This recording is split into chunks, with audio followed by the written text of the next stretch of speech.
ابھی بھی بہت رات باقی ہے۔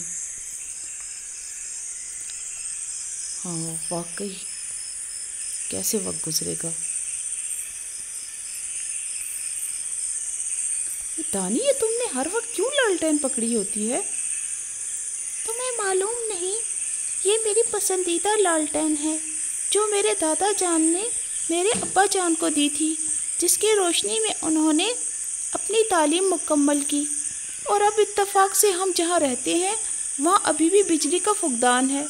مجھے بھی رات بھر پڑھائی کے لیے اسی لالٹین کی ہر وقت ضرورت رہتی ہے، اس لیے یہ میرے لیے بہت اہم ہے۔ اور اب جب کہ ہم جنگل میں وقت گزارنے کے لیے آئے ہیں، کیمپنگ کر رہے ہیں، تو یہاں پر بھی اسی لالٹین نے ہی ہمارا ساتھ دیا ہے۔ بے شک، یہ تو تمہاری بات بالکل صحیح ہے۔ اگر لالٹین نہ ہو تو ہم کیسے رات